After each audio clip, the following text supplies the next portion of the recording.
Olá, boa noite. Eu sou o William Galvão e começa agora o Jornal da Justiça desta quarta-feira, 16 de agosto. Supremo Tribunal Federal anula a restrição de acesso a processos internos da Polícia Federal. Segundo a relatora, a ministra Carmen Lúcia, no poder público deve prevalecer o princípio da publicidade a todos os documentos. Este é um dos destaques de hoje. E você acompanha também nesta edição. Plenário do Supremo retoma julgamento de ações que questionam regras que instituem o juiz das garantias. STF rejeita ação sobre local de prisão de transexuais e mantém regra do Conselho Nacional de Justiça. E ainda, Corte Especial do STJ nega pedido de cópia traduzida do processo que condenou o ex-jogador Robinho por estupro na Itália.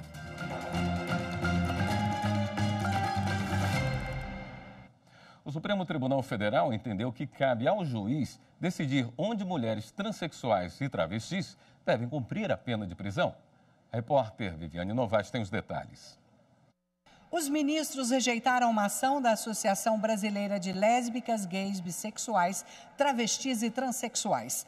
A associação pedia que a Corte desse uma interpretação compatível com a Constituição a uma resolução conjunta da Presidência da República e do Conselho Nacional de Combate à Discriminação, para que as travestis identificadas com o gênero feminino pudessem escolher cumprir pena numa prisão feminina ou masculina. No julgamento no plenário virtual, prevaleceu o entendimento do ministro Ricardo Lewandowski, que votou antes da aposentadoria em abril passado. Foi um julgamento apertado. Por 6 votos a 5, o Supremo entendeu que a questão já foi regulamentada pelo Conselho Nacional de Justiça. Cabe ao juiz, depois de questionar a preferência da pessoa presa, decidir de forma fundamentada onde mulheres transexuais e travestis devem cumprir a pena de prisão. Para os ministros, com a resolução do CNJ, houve perda do interesse processual no julgamento de mérito. O Supremo Tribunal Federal anulou a norma que estabeleceu restrição de acesso a processos internos da Polícia Federal. Segundo a relatora, a ministra Carmen Lúcia, deve prevalecer no poder público o princípio da publicidade a todos os documentos. Acompanhe os detalhes com Anderson Arcoverde. O Supremo Tribunal Federal analisou em plenário virtual uma ação movida pelo PSOL que questionou um ofício da Polícia Federal de 2021. A norma estabeleceu que todos os processos do Sistema Eletrônico de Informações do órgão fossem cadastrados com nível de acesso restrito ou sigiloso. A relatora, a ministra Carmen Lúcia, lembrou que, conforme jurisprudência do STF, o princípio que deve prevalecer no Estado republicano é o da publicidade e do acesso aos documentos públicos de todos os poderes. O segredo pode ser aplicado apenas em casos específicos, que envolvem a segurança dos cidadãos, da sociedade e do Estado, ou para resguardar a intimidade, a vida privada, a honra e a imagem das pessoas. A ministra propôs a fixação da seguinte tese: o ato de qualquer dos poderes públicos restritivo de publicidade deve ser motivado objetiva, específica e formalmente, sendo nulos os atos públicos que imponham genericamente, sem fundamentação válida e específica, impeditivo do direito fundamental à informação. A maioria do plenário acompanhou o voto da relatora. O plenário do Supremo continua a julgar ações sobre o juiz das garantias. Até o momento votaram 5 ministros. Repórter Marta Ferreira tem os detalhes. O plenário analisa 4 ações de inconstitucionalidade que questionam a implementação do juiz das garantias, mecanismo que foi incluído no Código de Processo Penal por meio da Lei 13.964 de 2019. Na prática, a regra determina que cada processo penal seja acompanhado por 2 juízes. O juiz das garantias fica responsável pela parte inicial, na fase do inquérito, enquanto o outro juiz profere a sentença. Nas ações, os autores contestam a competência da União para tratar do tema. Também apontam o impacto financeiro para implantar o modelo. O relator, ministro Luiz Fux, votou no sentido de tornar opcional a adoção do juiz das garantias, ficando a critério de cada tribunal estabelecer a implementação do modelo. Já o ministro Dias Toffoli entende que o juiz das garantias deve ser implementado de maneira obrigatória e nacional. Ele propôs um prazo de 12 meses para que entre em vigor. O ministro Cristiano Zanin também entende que o modelo é constitucional e deve ser obrigatória a implantação. Na retomada do julgamento, o ministro André Mendonça votou pela constitucionalidade do juiz das garantias, acompanhando em parte o voto do ministro Dias Toffoli. Em relação às alterações relacionadas à atuação do Ministério Público, Mendonça apresentou uma proposta. Eu trago esses desdobramentos do item 9, originariamente trazidos pelo ministro Dias Toffoli. Então, nesse sentido, o item 9, a minha proposição seria, em relação aos procedimentos já instaurados, quando o fato está sendo investigado apenas sob o âmbito criminal ou havendo investigação de outra natureza, quando se tratar de um único promotor natural responsável pela investigação, de fato em tese definido como crime, cumulativamente nas esferas civil e penal, ou seja, o mesmo promotor natural tem atribuição para investigar tanto na esfera civil como na penal, ou quando só há uma investigação criminal a respeito daquele fato, a fixação do prazo de até 90 dias, contados da publicação da ata do julgamento, para os representantes do Ministério Público encaminharem, sob pena de nulidade, todos os PIC e outros procedimentos de investigação, mesmo que de natureza não penal, que tenham por objeto fatos em tese definidos como crime, ao respectivo juiz natural, independentemente de o juiz das garantias já ter sido implementado na respectiva jurisdição. Na sequência, votou o ministro Alexandre de Moraes, entendendo ser legítima a implementação do novo modelo e que os tribunais vão precisar passar por uma reestruturação. Eu faço aqui uma separação. A norma de processo que fixou esse novo sistema processual penal, é o juízo de garantias, isso é competência da União, e como essa norma será implementada, aí sim, como disse várias vezes o eminente ministro Luiz Fux, aí sim cada estado é obrigado, essa é a nossa divergência, cada estado é obrigado a instalar, mas cada estado vai analisar como, e a própria União também, no caso da Justiça Federal. A seguir, STJ nega recurso de Robinho em processo em que o ex-jogador foi condenado a 9 anos de prisão por estupro na Itália. Voltamos a instantes.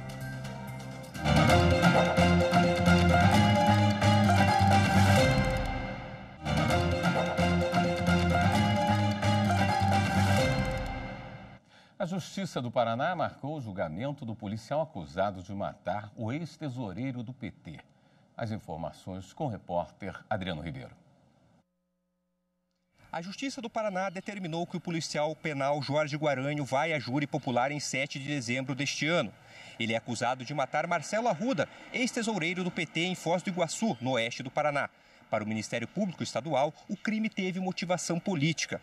Em 9 de julho do ano passado, Marcelo comemorava o aniversário de 50 anos. O tema da festa era o Partido dos Trabalhadores e o presidente Luiz Inácio Lula da Silva. Guaranhos, apoiador do ex-presidente Jair Bolsonaro, invadiu a festa e os dois discutiram. Cerca de 10 minutos depois, ele retornou ao local armado e atirou em Marcelo, que não resistiu aos ferimentos. Guaranhos está preso desde agosto de 2022 no Complexo Médico Penal em Pinhais, na região metropolitana de Curitiba. Ele é réu por homicídio duplamente qualificado. Caso seja considerado culpado, a pena pode variar de 12 a 30 anos de reclusão. Nessa quarta-feira, a Corte Especial do Superior Tribunal de Justiça, por unanimidade, negou o recurso da defesa do ex-jogador Robinho contra a decisão monocrática do relator ministro Francisco Falcão, que indeferiu o pedido para que o governo da Itália envie a cópia integral e traduzida do processo que levou à condenação do atleta a pena de 9 anos de prisão por estupro naquele país.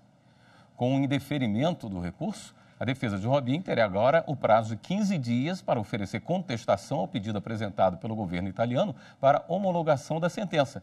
E, em caso positivo, para transferência da execução da pena do jogador para o Brasil. A primeira turma do STJ decidiu que não incide imposto territorial rural sobre imóvel com registro cancelado. As informações com Marina Campos.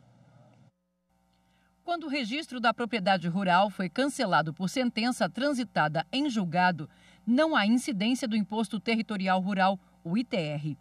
Para o colegiado, como o título reconhecido é nulo, não é possível cogitar a incidência do tributo, pois o fato gerador é inexistente. O entendimento foi definido no julgamento de um caso em que a escritura de compra e venda de 2 propriedades rurais foram declaradas nulas por sentença já transitada em julgado, tendo em vista que as matrículas eram baseadas em documentação inexistente ou falsa. Mas o autor da ação de nulidade recebeu a cobrança do ITR relativo aos imóveis e alegou em novo processo que nunca exerceu domínio sobre aquelas terras de maneira efetiva. O Tribunal Regional Federal da Terceira Região confirmou a sentença de primeira instância que julgou a ação improcedente. De acordo com o TRF3, o autor chegou a praticar atos típicos de proprietário antes da ação de nulidade, de modo que o cancelamento posterior das matrículas não afastaria os lançamentos tributários já realizados. No STJ, o relator ministro Benedito Gonçalves considerou que as propriedades estavam amparadas em registros inexistentes. Nesse sentido, o fato que justificaria o imposto simplesmente não existiu. Ele apontou ainda que, diferentemente do que entendeu o TRF3, o fato de os compradores terem oferecido as matrículas dos imóveis como garantia hipotecária não afasta a conclusão de que, com o cancelamento dos registros por sentença, o direito real sobre os bens não ocorreu de maneira concreta. A segunda turma do Superior Tribunal de Justiça derrubou a modalidade de apreciação equitativa de honorários em ação que envolve pedido de medicamentos. O processo teve origem em São Paulo, como mostra o repórter Paulo Mondego. O colegiado afastou a fixação de honorários sucumbenciais por equidade em ação para fornecimento de medicação. Ao dar provimento ao recurso especial, foi determinado ainda o retorno do processo ao Tribunal de Justiça de São Paulo para que fixe o valor da verba honorária nos termos da jurisprudência do STJ, que veda a apreciação equitativa de honorários em causas de grande valor, conforme definido no tema repetitivo 1076. O acórdão da segunda turma teve origem em um caso no qual o paciente ajuizou a ação contra o Estado de São Paulo para cobrança de medicamento, alegando não ter condições financeiras. A causa foi estimada em quase R$150 mil, correspondente a 1 ano de tratamento. O pedido foi julgado procedente em primeira instância e os honorários foram fixados por apreciação equitativa em R$1.000. A apelação para majorar os honorários advocatícios não foi provida pelo Tribunal de Justiça de São Paulo. No STJ, o relator do recurso especial, ministro Herman Benjamin, invocou o acórdão da Corte Especial que, em situação semelhante envolvendo custeio de medicamentos, concluiu que o arbitramento da verba honorária por apreciação equitativa se restringe às causas sem benefício patrimonial imediato, como, por exemplo, as de Estado e de direito de família. A Petrobras foi condenada subsidiariamente por falta de fiscalização em contrato de aprendizagem. A petroleira terá que pagar as verbas rescisórias e os salários atrasados dos profissionais.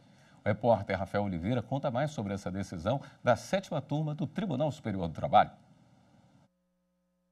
O processo foi iniciado a partir de uma denúncia ao Ministério Público do Trabalho.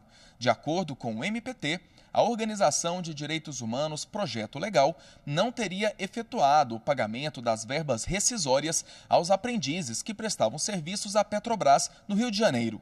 Eles haviam sido dispensados após a extinção unilateral do contrato e alegavam ainda que os salários estavam atrasados há 2 meses. Ao MPT, a Projeto Legal declarou que teria firmado um convênio com a Petrobras até 2015, por meio do qual havia encaminhado 101 jovens para cumprir a cota de aprendizagem.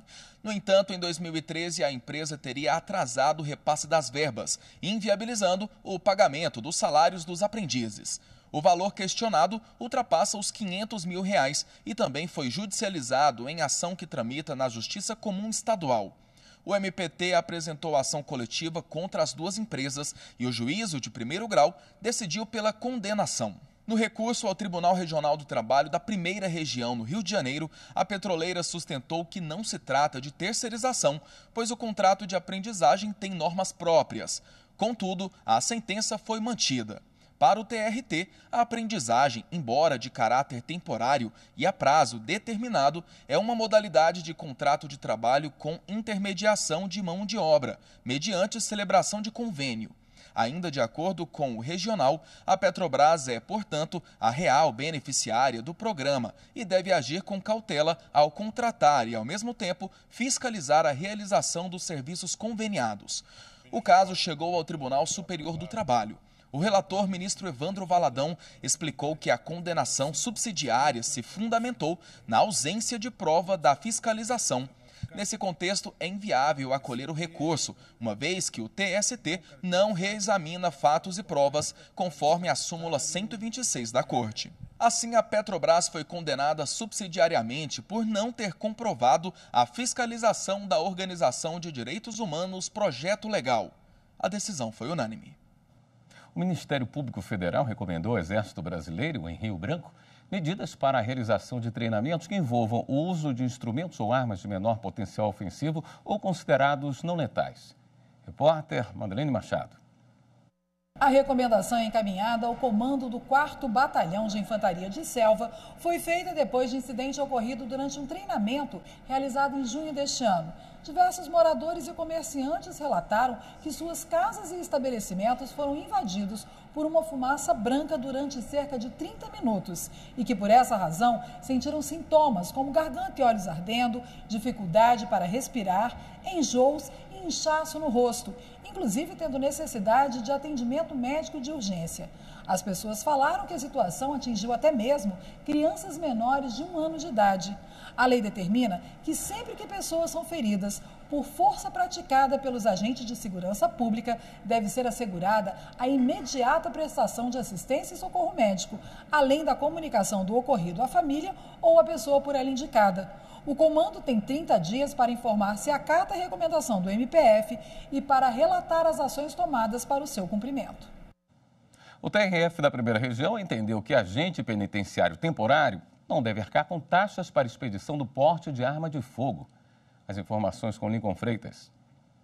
Um agente penitenciário temporário garantiu o direito à expedição do porte de arma de fogo sem o pagamento das taxas cobradas pela Superintendência Regional da Polícia Federal de Goiás para a emissão do documento, que terá validade restrita à duração do contrato de trabalho do autor.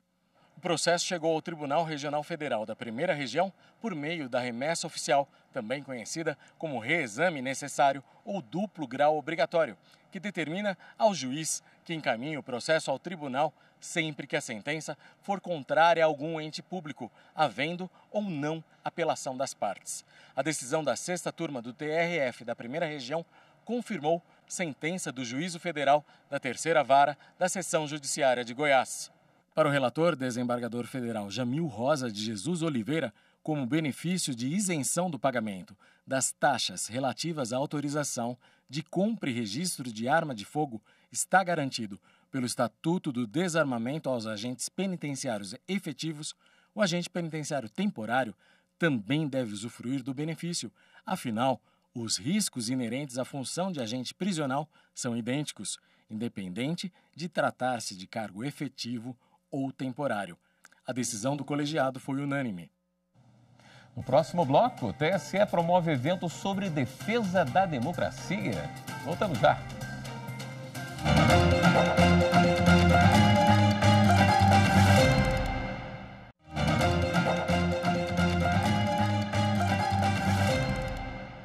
Em evento no Tribunal Superior Eleitoral, autoridades brasileiras e alemães compartilharam experiências na defesa da democracia. Confira na reportagem de Caroline Lasnot. O Tribunal Superior Eleitoral sediou nesta quarta-feira o seminário Democracia Defensiva, experiência da Alemanha e do Brasil. Durante o encontro, autoridades judiciárias dos dois países compartilharam experiências sobre o papel das instituições na defesa do regime democrático. O ministro do Tribunal Constitucional Federal alemão, Joseph Christie, lembrou que o trauma provocado pelo nazismo fez nascer uma Constituição mais rígida na defesa do Estado Democrático de Direito.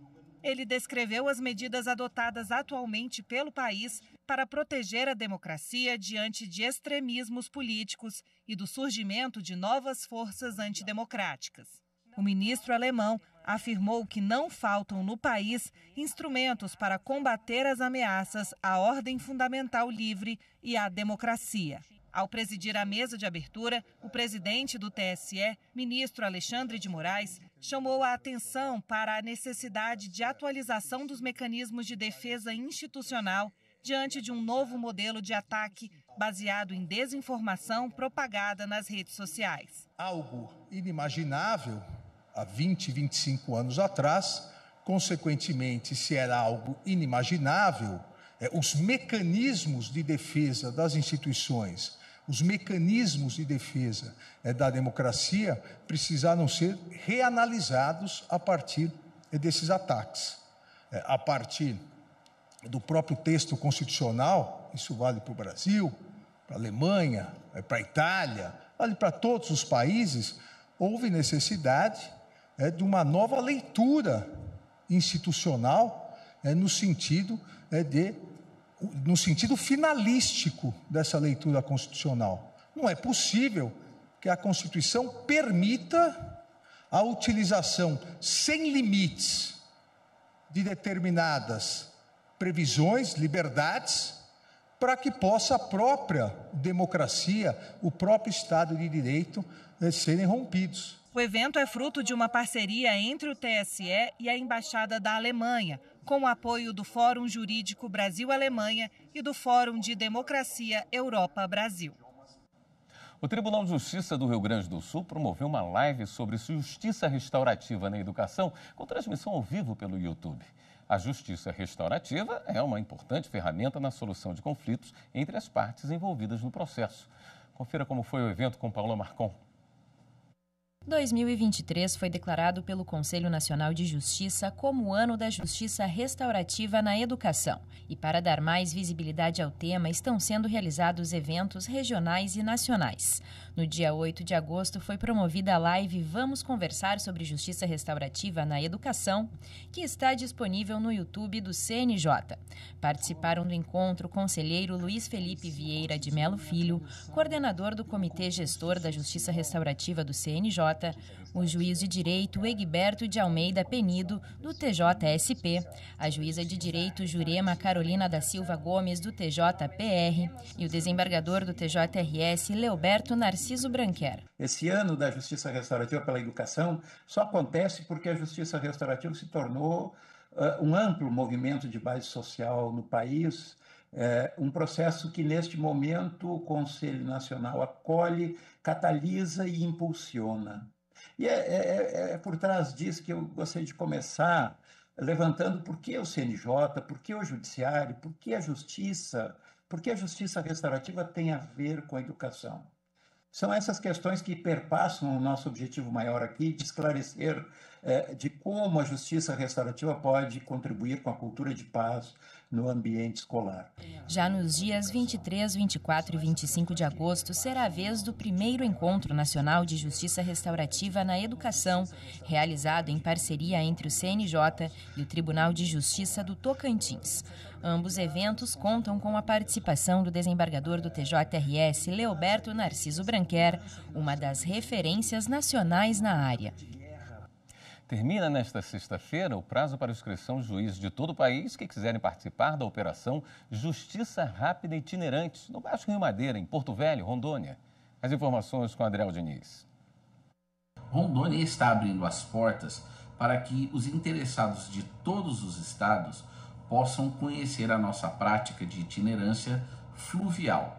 A Justiça Rápida de Rondônia vai para mais uma missão itinerante em setembro deste ano. E dessa vez, um edital dá oportunidade de participação também para magistradas e magistrados que atuam em outros tribunais brasileiros. Um edital é um convite para os juízes realizarem um trabalho voluntário na Operação Justiça Rápida, na região ribeirinha da Amazônia, aqui no Rio Madeira. É uma é uma maneira dos colegas do Brasil inteiro vir acompanhar o nosso trabalho, curtir a beleza do Rio Madeira, que é uma coisa extraordinária, e ver, ter contato com as pessoas, com essa população da ribeirinha, como vive, quais são suas demandas, e testemunhar que nós estamos sensíveis e atendendo, estendendo jurisdição. É para fazer parte desse movimento que a Justiça de Rondônia convida juízes e juízas de todo o país. São 6 vagas disponíveis e muitas histórias inesquecíveis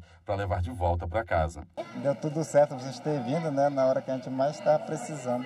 Só que na cidade é difícil as coisas, né, para a gente conseguir assim. A ação do Poder Judiciário leva os serviços dos fóruns para atender as pessoas que vivem mais distante das cidades.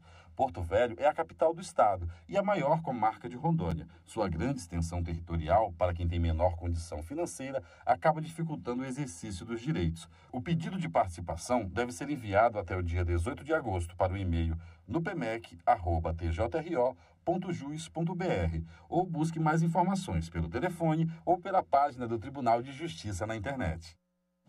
O Jornal da Justiça fica por aqui. Uma boa noite para você. Até amanhã.